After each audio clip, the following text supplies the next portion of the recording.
I think, I mean, there's hardly a subject that is both more fun and more frustrating, at least to me personally, than the topic of free will.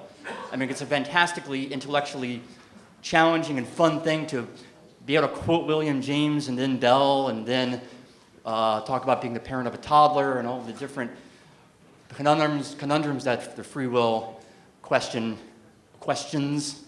raise. But it's also, I think we can all agree, incredibly frustrating. There's a sense in which a lot of these problems go in circles, and we end the evening maybe more inebriated than we were before, but maybe no wiser. So I hope that today we can try to make a little progress on that. And after a series of 4 5-minute talks, please hold your questions on those, by the way, until they're all done. We'll get the panel up here, and then I'm going to pose a metacognitive question, so panelists, you can begin to think about this.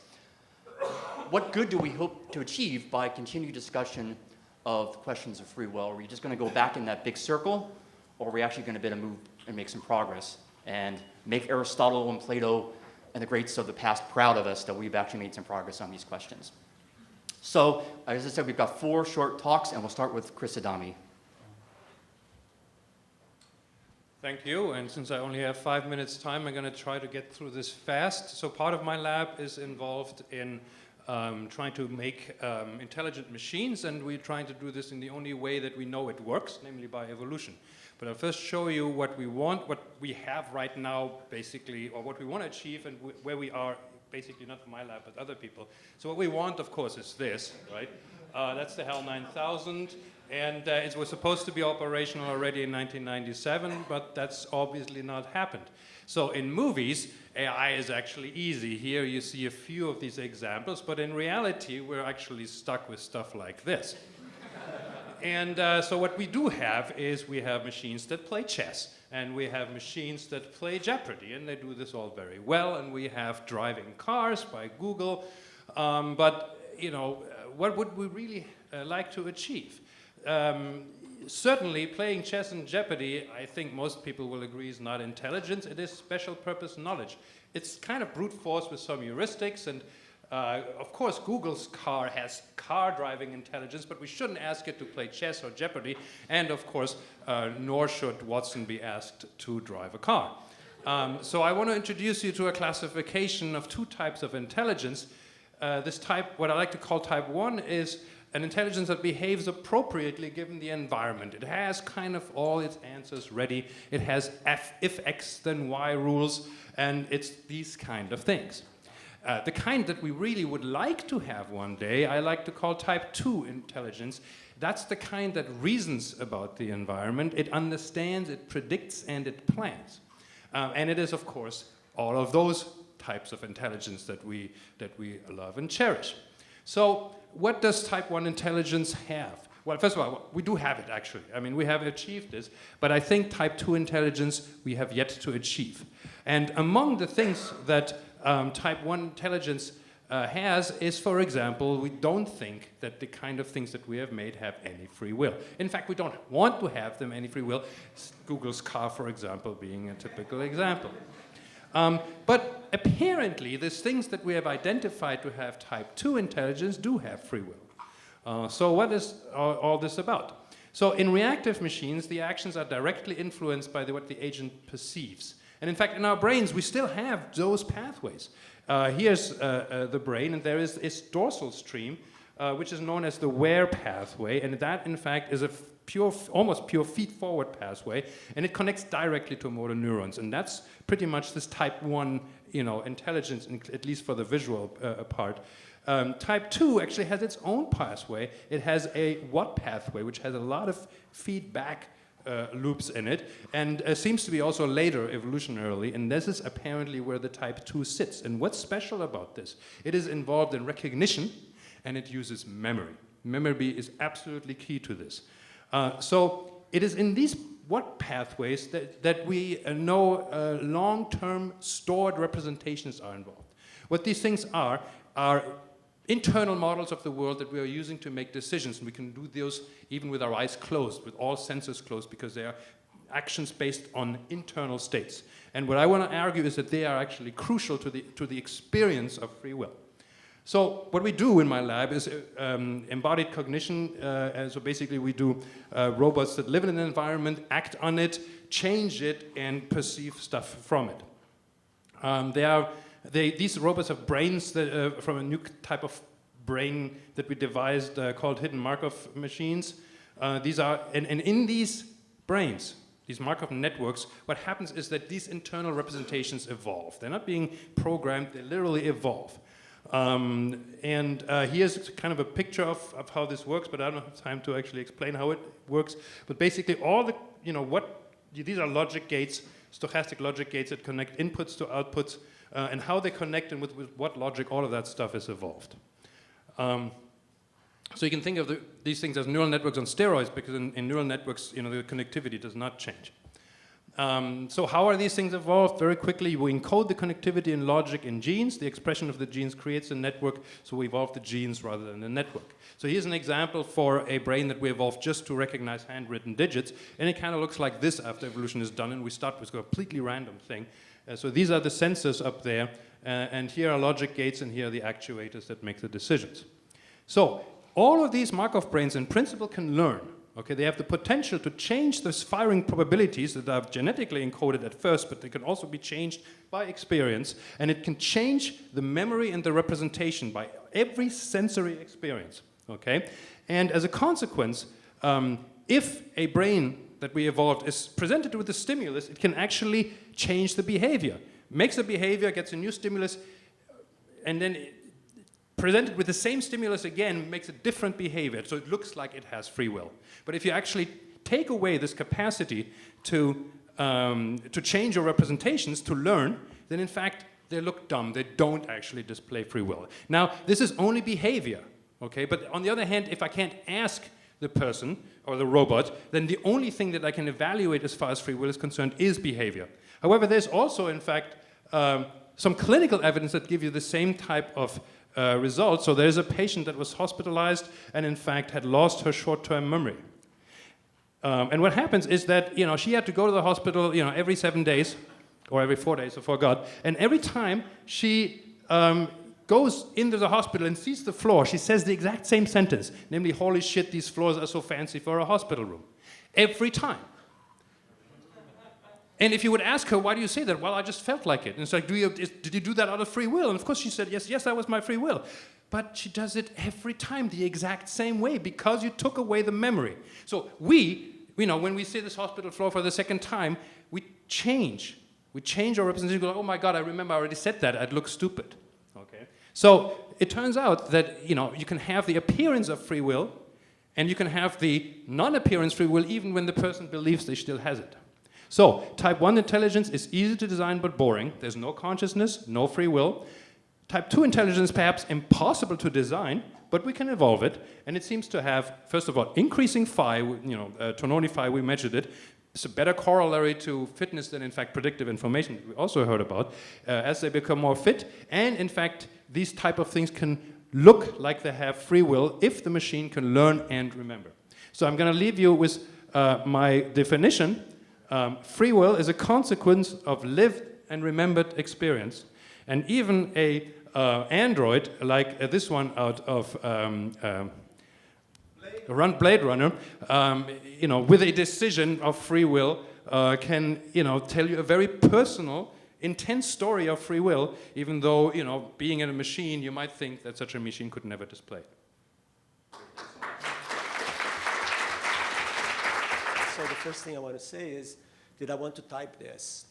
Because free will apparently is about agency. Are we the agents of our actions, or are we just some sort of robots for things that happen at some deep unconscious level, right? And that's really the big discussion behind the free will story. And I just want to make 3 points in these 5 minutes, and hopefully there'll be more discussion later on.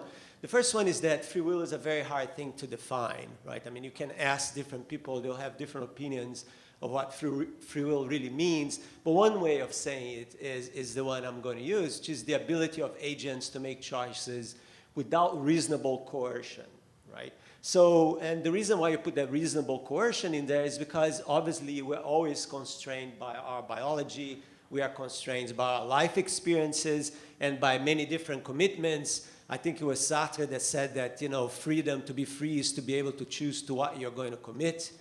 So there is something to that. But you cannot choose without coercion, right? There is no such thing as absolute freedom in a sense, because there is always some constraint that will control the way you think and the way you act in the world. However, even within that, you know, and here I can use some very weak analogy from physical systems. You know, physical systems can be, and very often are, constrained systems, but that doesn't mean that they don't have freedom of motion. So if you say my ball can only roll on a table, that doesn't mean that it can't do interesting things on that table. It just can't jump up away from the table, but within that freedom that it has, it can do interesting things. The other point I wanted to make is the issue of freedom and determinism, right? Because the story with free will, of course, is a very long story, and it's a very old story, because it has also to do with religion. And, you know, if there's a God that controls everything, then of course we don't have any choices. And that has been sort of shifted away from God to Laplacian determinism, which actually has been cited a few times in this conference, which is kind of interesting, which is the idea that if we know everything there is to be known about all the particles in the universe, then there is no freedom. I mean, everything is like a big clockwork machine, right? And of course, and if that's true, then there can't be free will, right? Because you cannot really choose, because the machinery is choosing for you.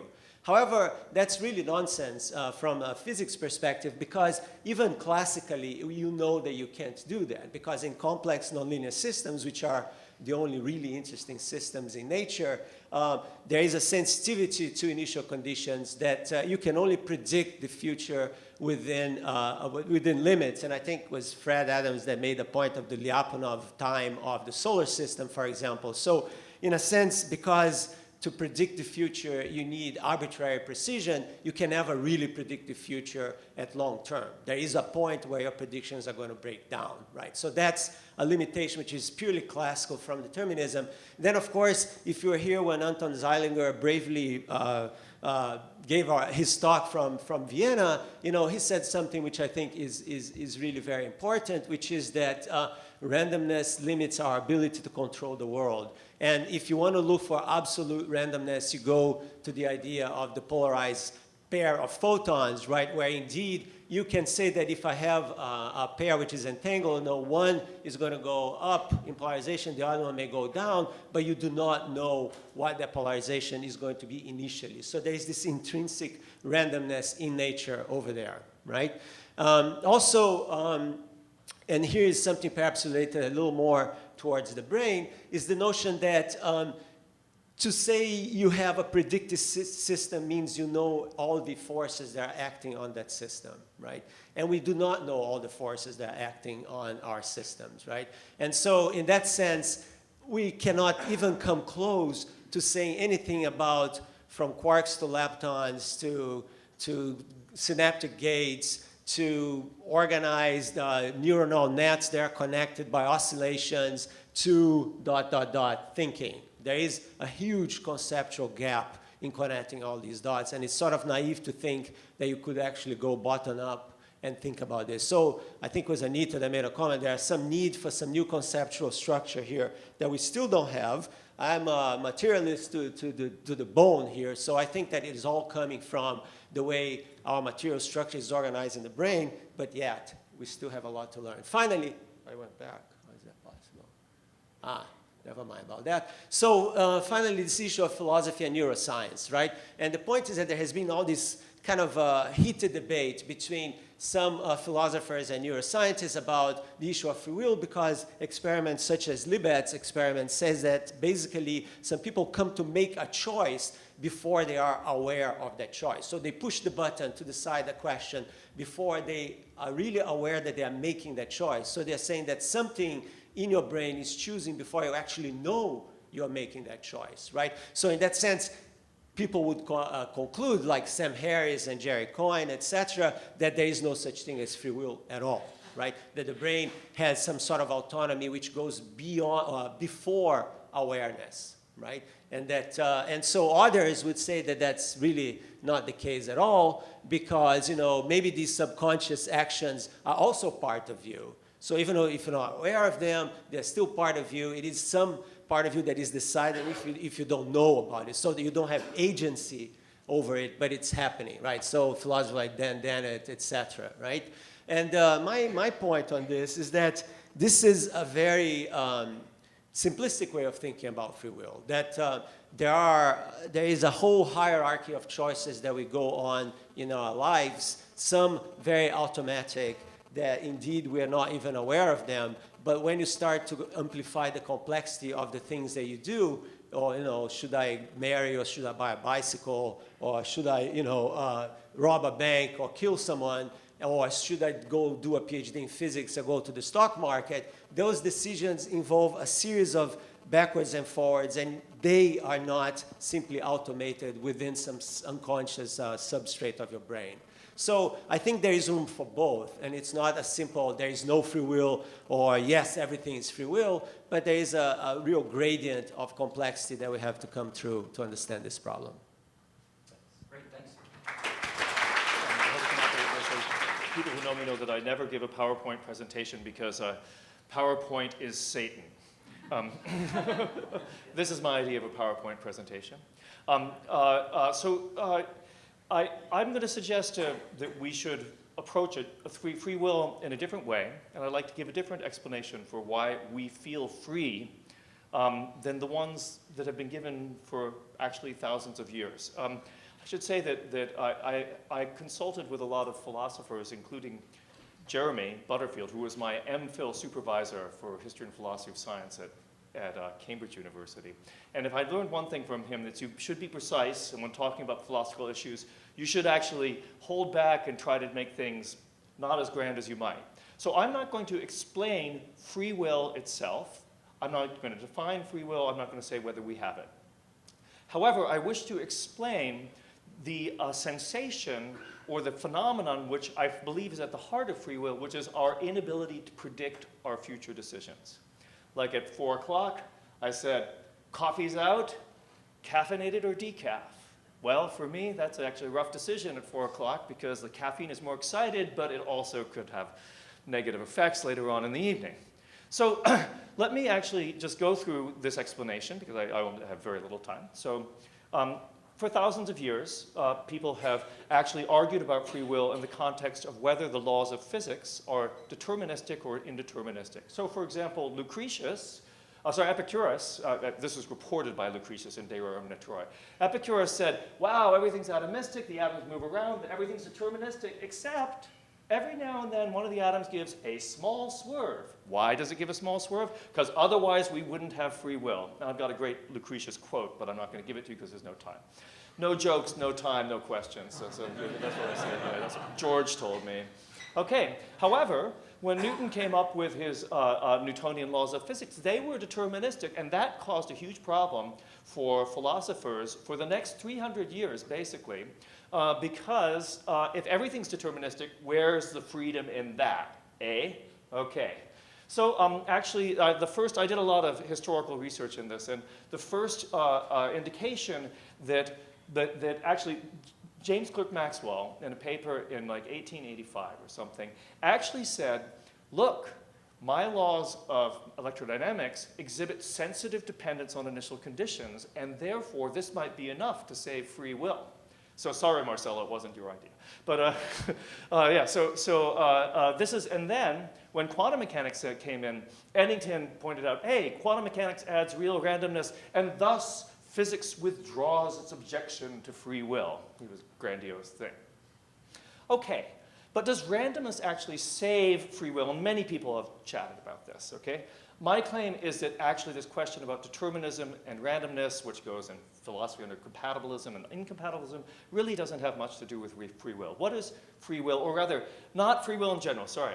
This sensation, our inability to predict our own actions and our own decisions. Let me just talk about that. Where does that come from? Well, I mean, as was pointed out by Marcelo, that you know, now we've got these are neuroscientists, poke around in our brain, know what we're going to decide like a few minutes or a few seconds before we do it. So they go walk around saying, hey, we don't have free will. Actually, Stephen Hawking says this as well in one of his books. I have a good Hawking quote about this. Completely wrong. Here's a poor brain. I mean, come on, a poor brain, all right? So why is this not true? I claim that the origins of our inability to predict ourselves lie in the halting problem. Here is a Turing machine. The Turing machine is simulating itself, simulating itself, simulating itself all the way down the line, like, and you know, what the heck is that? So, the halting problem, what is the halting problem? If we have a Turing machine and it starts to ask itself questions, it says, will I ever be able to answer the question of whether I'll be able to answer the question, I wonder what the answer is. And I claim, and I will give some strong evidence, and in fact some mathematical theorems. I will not show you the theorems, but basically this result gives a mathematical theorem that proves that shows that this is the basis for our inability to decide what's going on. So in fact, if you have finite resources, so Turing halting problems comes from having infinite resources. Let's look at finite resources. Here's a rather attractive, I believe, woman contemplating modeling herself, thinking about herself, thinking about what she's going to do, and you see, just to be able to draw this in 2 dimensions, I had to make the things in the thought bubbles less detailed than than the woman herself. And that's because if you try to model yourself, your models will be less detailed than you are yourself. And there's a very nice set of theorems from computer science that capture this beautifully that says that simulating yourself is either slower, less detailed, chancier, or all of the above than actually being yourself. And the nice computer science version of this is called the Heartmonastearns Theorem, a beautiful, Scott will tell you, beautiful theorem from computer science from 1961 or sometime like that, which says that to predict with certainty what you will decide to do an hour from now takes more than an hour. It takes more computational resources because asking the question yourself, gee, what am I going to be doing in an hour is like a lot slower than just doing it, okay? So, and this is true, okay? So sometimes any system that can actually contemplate, ask itself the question, what am I going to do in an hour, often won't be able to answer that. This is true whether the universe is deterministic or probabilistic, irregular, chaotic, classical, quantum mechanical. These are my like kind of Keith Haring-like pictures of a quantum thing with like little. And so I'd like to propose, and by the way, this is I have a paper on this published in the Philosophical Transactions of the Royal Society, where all the theorems and everything are presented in gory detail. It's called A Turing Test for Free Will. You'll find it on the archive. There was a good /dot conversation about this a month ago. A Turing Test for Free Will. So let's like ask these questions. This is a self-administered test, right? Because like unlike the real Turing test, you know, you should give it to yourself because if you cheat, you have only yourself to blame. Who are you hurting? Just you yourself, okay? Are you a decider? So are you making a decision? Can you model your behavior and maybe that of other things around you? And then the last one is, can I predict my own decisions? And that, of course, is a trick question because you won't be able to do this. If you answer the first 2 questions correctly, you cannot do the third. This is just a mathematical theorem about anything that is trying to predict itself. And let me give it as an example. George is about to kill me. Let me give it as an example. This is a very important example suggested to me by Jerry Sussman, the operating system of a computer. So does the operating system of a computer have a sense of self-reference? Yes. The operating system of a computer allocates flops, you know, machine cycles and memory space to other programs. But it allocates it to all programs, including itself. So let's suppose it's program number 42, right? And so it's always asking the question, well, what kind of resources does program number 42 need, you know, a few microseconds down the road? And it tries to estimate what those resources are.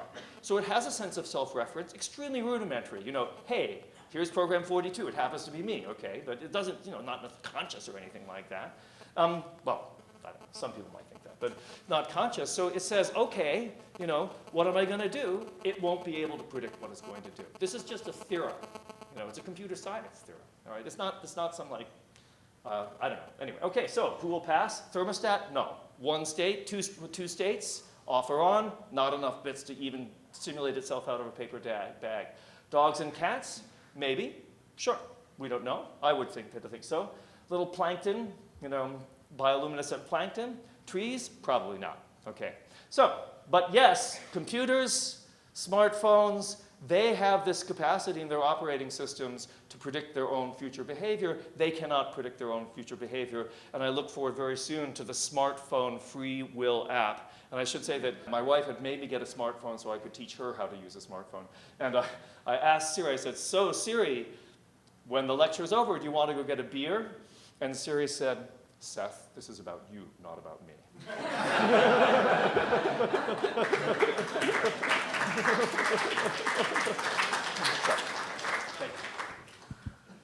All right, so I'm a working neuroscientist. I work for the man, and we do experiments relating to free will. Because that's where over the last 20 years most of the progress has happened. So this is an experiment. So you all know the Libet experiment. The previous two speakers mentioned it, where you have this situation. You have the light going on the scope, and whenever you feel like it, it's a random decision. It's a so-called picking. It's not choosing. In other words, behaviorally it has no relevant outcome. You lift your hand whenever you feel like it. You do EG, you do it backwards, you average over 30 trials or 60 trials typically, and then you can see the readiness potential rise up to 4 seconds before. You have a way to ascertain when do people feel they have made a decision. That's typically half a second or a second before movement onset. So you have this time up to 2 or 3 seconds before the subject, him or herself, becomes consciously aware of having made a decision. This experiment has recently been replicated in fMRI by John DeHanes, where you can extend this time later. Now, all of it, it's always a picking, not a choosing. In other words, it's like I go to the supermarket, I pick one of two otherwise completely identical milk bottles. It doesn't matter which one I pick. That's random. Or I decide, should I either go for milk or should I get a bottle of wine, right? That's behaviorally much more meaningful and could lead to serious consequences down the road. It's also average, and you can't do it in real time, and it's average, right? You always average, and you go backwards and then average 30 or 50 times. All right, now we are working with patients. These are epileptic patients that, to determine where the onset of epileptic seizure occurs and where the fossa is. The neurosurgeon implants up to 128 wires into the brain. Unlike Ben Libet, you are right at the source. Right? Ben Libet has external EG. Now we have electrodes right at the source of where the currents are actually generated. Although we filter out most of, so for this purpose, these are 8 patients. We take data that's low pass filter below 15 hertz. So in fact, we don't take the high frequency spiking information. This is the local field potential information. We ask them to play a simple version of a behaviorally meaningful game where they can actually make money. It's a simple binary version of the rock, tree, scissor game. Namely, it's a penny matching game. So we play it. We ask the person to whenever raise a hand. And I also raise a hand. There's a countdown, 5, 4, 3, 2, 1. When at 0, we both raise a hand. If we have the same hand, so Federico raises his right hand, I raise it, his left hand, my right hand, so it's the same. Then he wins, let's say, a cent. If we do opposite hand, then I win a cent. So this is meaningful, and you begin to deliberate, right? So first decision is random, then you think about, okay, I just did left, left, right, so maybe now I should alternate, or maybe that's what he expects me, and therefore I'm going to do something different, etc. So now we have the system, which is essentially just a bunch of electrodes. We do signal processing. We do a bunch of machine algorithm to learn over several trials in this particular patient. Okay, so this was done by Uri Maus, is a senior postdoc in my lab, and was filmed by Robert Kuhn, who is here, in fact. This was filmed 2 years ago, and who's interviewing some of us. This is actually the clinical setup here. You can see the countdown while the brain activity is coming in. Now, half a second before the go signal, let us freeze time for a moment. The system computes that the patient will lift the left hand at the go signal. So it displays a leftward arrow, and the beep is played in the left ear of the experimenter. Hence, at the go signal, the experimenter lifts his left hand, while the patient also lifts the left hand as predicted, and the experimenter wins the round.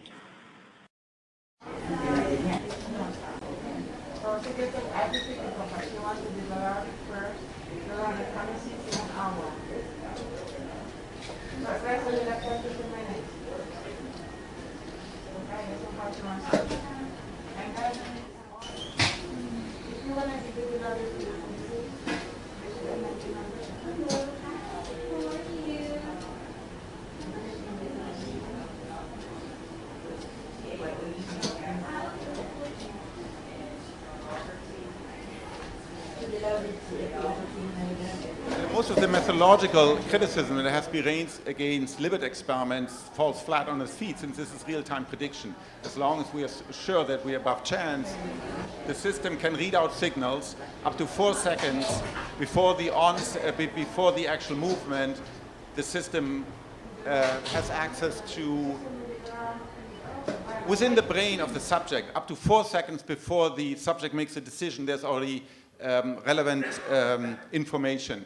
Typically, just like in a limit experiment, although this is slightly different, as I said, it's a meaningful experiment and the person typically deliberates, we have access, at the brain level to information that the subjective experience of the patient only experiences a few seconds later, which is of course the central dilemma. You can imagine now you can do this, you can ask all sorts of other questions. You can ask, are there particular brain areas that where you can read out the signals?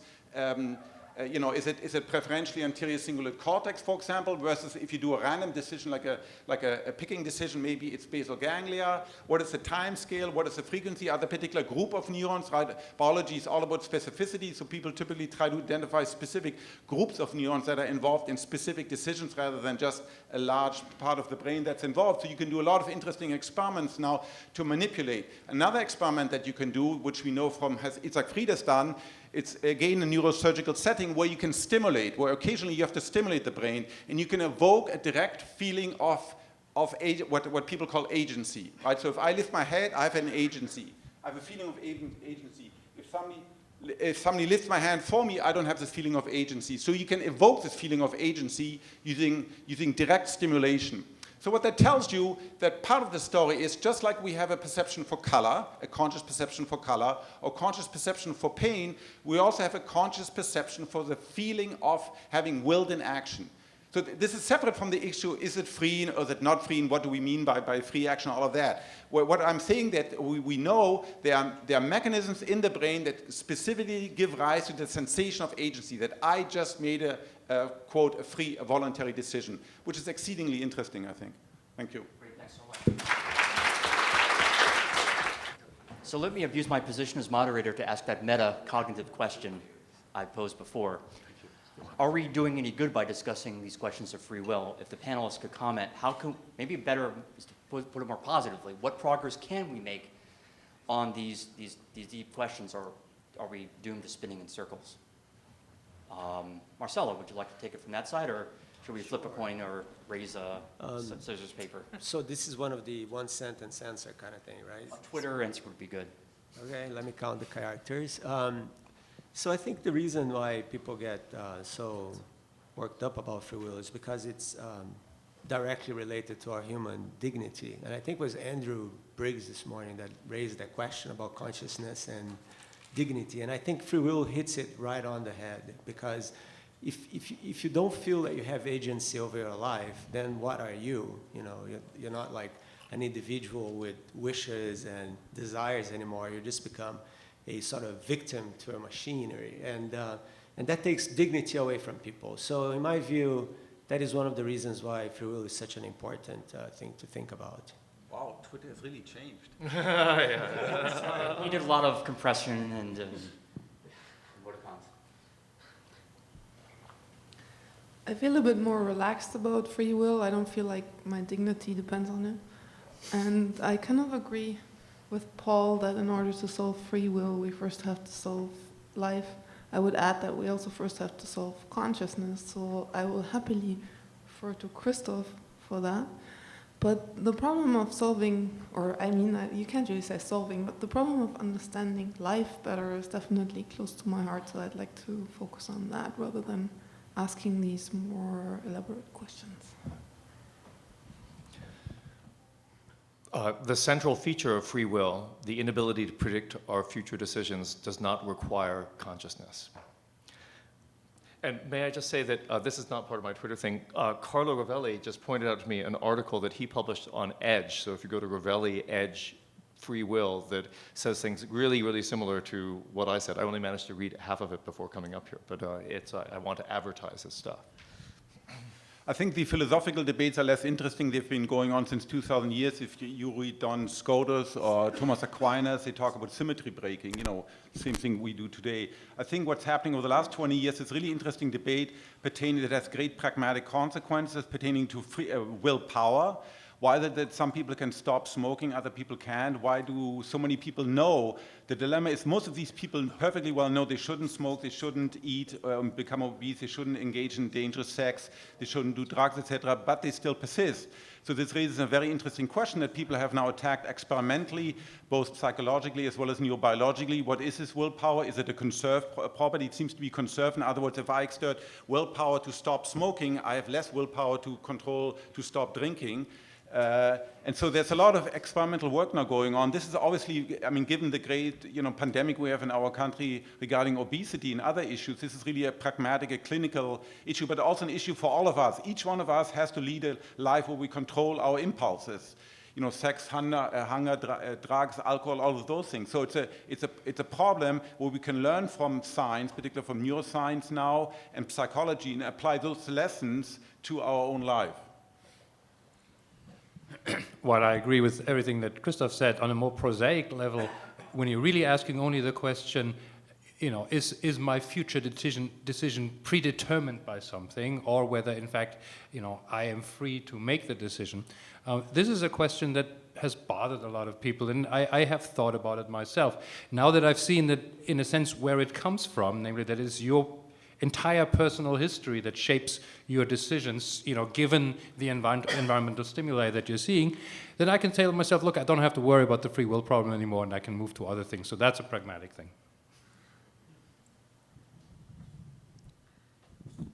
So I want to look at the free will question in the context of a living organism. So we're each born with our DNA, which has certain information encoded in it, which, let's say, has certain traits. Maybe it has a trait that you have a propensity to develop diabetes, type 2 diabetes, or obesity, as Christoph mentioned. Now, to what extent do we have free will in modifying that fate, just encoded in the DNA? So it depends, but in certain diseases, we find that the environment, for example, let's say you have a gene for becoming obese, and what you eat and ingest will either affect or not affect that, and there's some interplay there. And then there's a role for free will in modifying the course of exactly what happens despite your environment. So I would say there's three things to take into our equation.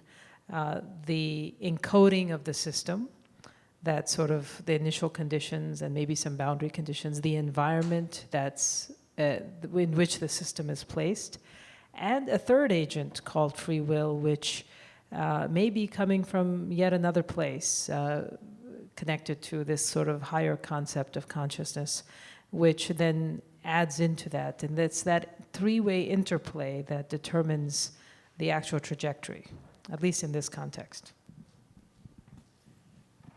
Thank you. Well, to answer the question, what use is a discussion like this? One possible use is that we will convince ourselves that we're looking at the wrong problem. Usually when something hasn't been solved for 2,000 or 3,000 years, it means you've got the wrong set of concepts. So I take the point of view with free will that freedom is a feeling that we have. And so long as we feel free, what more do we want? And if I stick my neck out and say that free will is the sort of illusion that is necessary for normal life to proceed. And I draw the analogy with our impression, which I believe is also an illusion that time is flowing. I don't think time flows. I think time is time.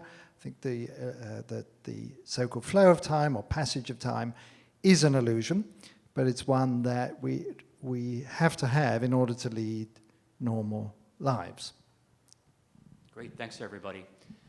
I really enjoyed Christoph and Tononi's talks this morning, and also the other talks this morning. But with reference to those, you were talking about systems which could be very simple and yet had some kind of little quantum of consciousness. So I think that one could apply this notion about free will to such systems. I mean, there's a minimum degree of complexity that would at least get you into this realm where you have the capacity to refer to yourself by some feedback loop, to try to predict what you're going to do, and to fail.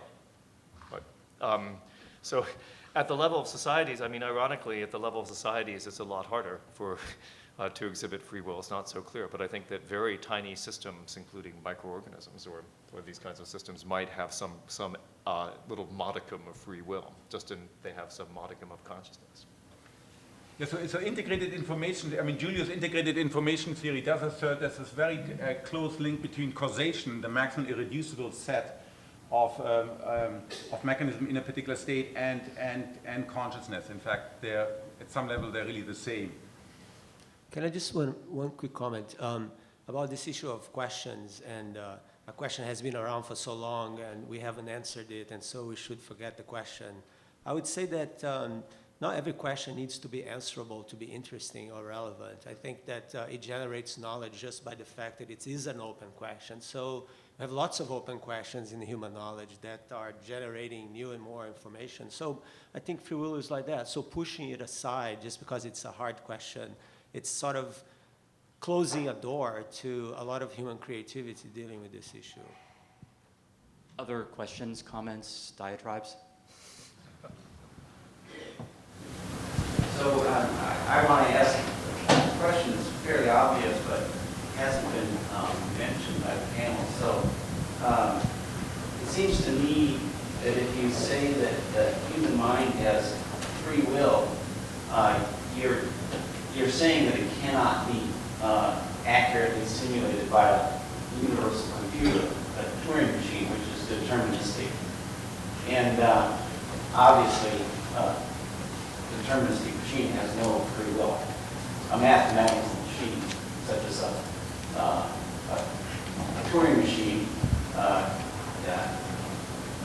that would simulate accurately the human mind, would have no free will.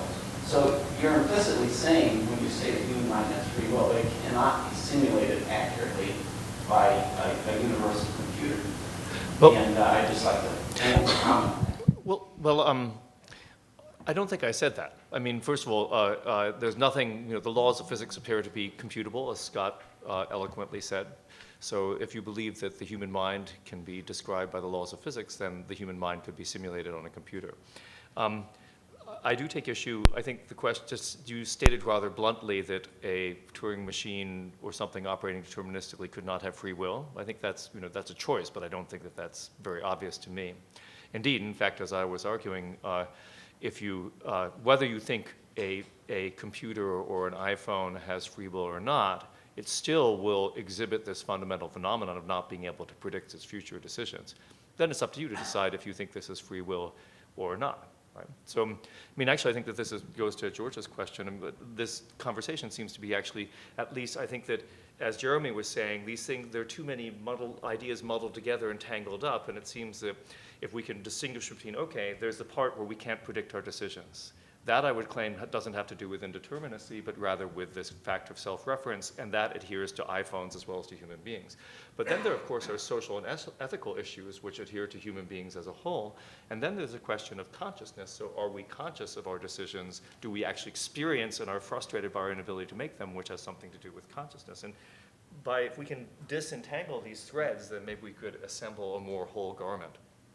The other thing to keep in mind is that even if our brains would be deterministic machines, they don't operate in a vacuum. They operate in a complex, messy system that sends complicated and different signals every millisecond. And so if the environment changes, then even the deterministic machine could operate and make different decisions depending on what the state of the environment is. And so if you wanted to really simulate how this brain is going to make its decision, you'd not only have to simulate the brain, but the entirety of all the different brains that it interacts with, including the entire environment that these brains are in. There was a recent paper published on free will, believe it or not, free will in flies. What they did, they tried to take a bunch of Drosophila, put them on a very controlled condition as you can make them. Of course, they're all genetic clones. These are all genetically identical flies. You put them at an intersection, and you see what they do. It's not half choose left, half choose right. It's 30% or 40%, depending on the condition, choose left, 35% choose right, some stay and some turn back. And on each trial, they do something different. So de facto, even a simple organism as Drosophila, which has only 100,000 neurons compared to 100 billion neurons, practically is not, for us, is not computable. We cannot predict what any given Drosophila will do in any given particular trial when confronted with this choice. So would you then say that the Drosophila has free will? Behaviorally, it looks, in fact, Heisenberg has written about this. He claimed behaviorally, he said it looks like free will. I can't determine by my algorithm what it's going to do. So that looks free to me. And keep in mind, But doesn't that then point to your definition of free will, and doesn't that then query whether your definition of free will really is what you wanted to say? And these definitions of free will, or the lack thereof, That's why shall we not, as scientists, keep in mind that they should somehow be grounded in physical reality?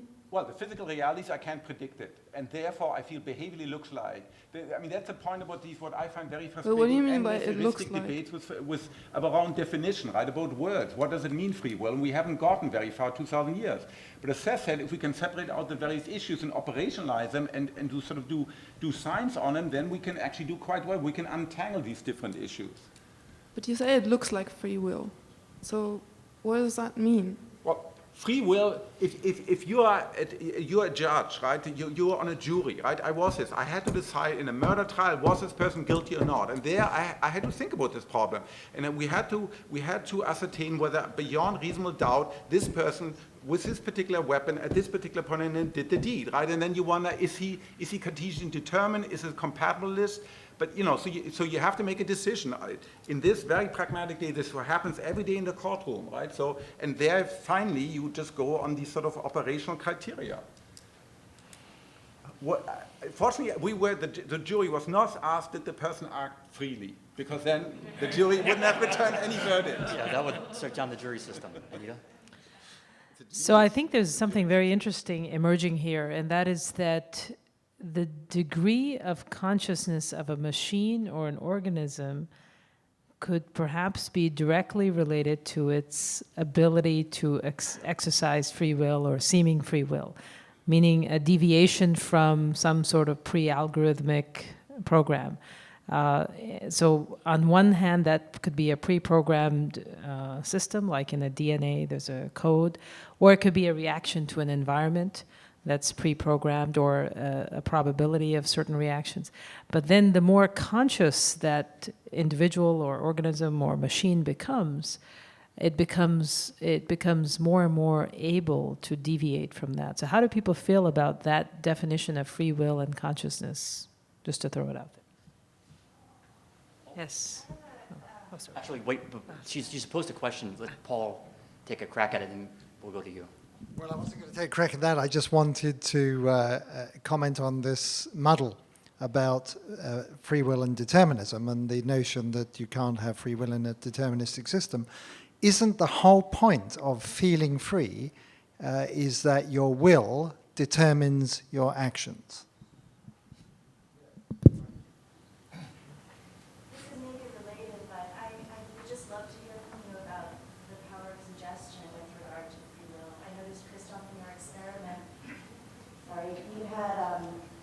The experimenter and the patient were using the same button box, and could that be predictive? The action of the experimenter, could that be felt by the patient, for example? And how does suggestion factor into this idea of free will? Yeah, I mean, and we know from psychology there are all sorts of factors that people can use that bias them, right? The context, the way the question is asked, the way the question imposed, there are all sorts of cues. So as careful experimentalists, you have to try to rule out all of them to make sure there isn't this undue influence that could otherwise explain the results. I'm sure an aptly placed rotting banana would make the fruit flies all go one way. Yes, that's a very good point. Yes, it would. I agree that with what Jeremy said, that the question can be declined in all sorts of possible ways. And I find that the clearest of these is asking what is the feeling of free will, where it comes from. And the observation of our own impredictivity to ourselves seems to be the key one. But then I hear, I mean, at the beginning I sort of heard sort of consensus, but then I hear not consensus, because people say, well, but that's Nevertheless, there seems to be a contradiction between, let's assume a complete deterministic physics and the sense that we decide freely. So here is my contribution. I don't know if it's mine, so I suppose somebody has come up with this before. Suppose we want to test free will with an hypothetical ideal experiment in which we could in fact control the system and we have infinite observational capacity. So I know exactly the position of all the molecules in your brain, and I can repeat the experiment many, many times, and I want to know if you're free or not. Now, question. I do this experiment. Which one of the outcome of the experiment will count as free will? The one in which you always decide the same thing? No, obviously not, because the one in which you randomly decide 50-50? No, because it's not free will. The one in which, so what counts as free will? Let me be empiricist and really take that for a moment. You know, any outcome of this experiment will come out as contradicting our intuition of free will, unless we reduce our intuition of free will to the weaker versions, like our feeling of not being constrained. I'm not in jail, so I'm free to go out. And I don't know why I decide, so I think this decision is good. So it's sort of a challenge of everybody who still want to think that free will has content beyond what would the outcome of the measurement have to be in order to reinforce the idea that we speak? Well, I think that's a very nice point, because it kind of points to the limitations we have as observers or experimentalists or whatever, where we don't have access to what he just pointed out, right? We don't know everything, and we cannot repeat life an infinite number of times, right? So we don't have access to an infinite number of universes, which are all identical, and in which we could measure whether the person would do something else or not, right? And since we don't have access to that, we're bound to just simply average over time. So we do something again and again and again and average over time. So the question here is really, where does the uncertainty come from? Where does the variation come from, right? So your thought experience is very clean, right? So I completely agree. But we can do this experiment in the computer, actually. So if I obviously have the same machine prepared in the exactly same environment, you know, perfectly identical, it will react always the same way. But if I take the same machine and I displace it by just a tiny amount within this simulated world, it will have a somewhat different perception, and it will, as a consequence, have a somewhat different behavior, which in itself will influence its history and will create, in the next instance of a behavior, a somewhat different behavior, and you see a divergence of these two machines, even though they started out completely identical. And because, of course, in real systems, I cannot possibly control the environment as well as that, then even if I would, for example, be at this moment in time cloned completely and identically, because I can't occupy the same space, the person that would now sit where Christoph is sitting would, for the very first millisecond, you know, probably have the same feeling and wills and so on as I do, but after the first second we become different people and we'll start having different thoughts and behaving differently, and of course we will then freely make our own decisions, even though our past, you know, of the last 50 years is the same, but it will diverge. Carlo, how will your experiment answer the following two pragmatic cases that are faced each and every day in the clinic and in the judicial system? These are cases from the literature. You have a person that commits a murder, and his claim is he's sleepwalking. He's known to sleepwalk. Before the killing took place, he was heavily sleep deprived. It's known that sleep deprivation, together with alcohol, induces sleepwalking. He didn't derive any secondary gain. He himself woke up as he drove himself to the police station because he was covered by blood and had a knife on him. He always admitted it. You know, did this person act freely or not? Clearly he did. There was no controversy, he actually did it. Another case, you have a person who, before he can go to the bathroom, needs to go to this elaborate 20-minute ritual where he has to bow to the left, to the right, to all the four directions of wind. He has to put papers out. He perfectly well knows this is completely irrational, but he feels compelled to do this, and it really impacts his life. You know, and so how do you deal, you know, how does your experiment help me decide whether these two people, and there are lots of people like that, there are lots of cases like that, are actually free or not free? I think my answer would be the same as yours. Namely, we use in our everyday life a notion of free will, which is meaningful, useful, and perfectly compatible with determinism, and has to do with an action is free when it's determined by internal state of our mind and not by, or by something else, and not by external constitution. So I think that the actual this discussion itself, in reality, has nothing to do with moral, ethical, social. We can keep talking about free will. There is a good example by David of that, right? The rover on Mars decide by itself where to go. So we say it's free, up to a point in which from NASA they send a signal and it's not free anymore. So we use that language, even if this doesn't disturb at all our knowledge that it's not free. So what I'm saying is that the everyday use of free will, freedom of deciding, has nothing to do with undefined determinism or not. It's a separated issue. Do you have a profound comment that will help tie us all together? Oh, well, I was just going to agree with this. I mean, first of all, being chancy and being chancy is not the same as being unpredictable. Being determined is not the same as necessarily being predictable, as Jeremy made the point very carefully. So things are chancy, they are unpredictable because they're chancy, from quantum mechanics. But I may not be able to predict my actions even if they're entirely determined. And just to sum it all up, as St. Augustine said, otherwise it would be unfair for God to damn people to hell. Thank you, everybody, for this.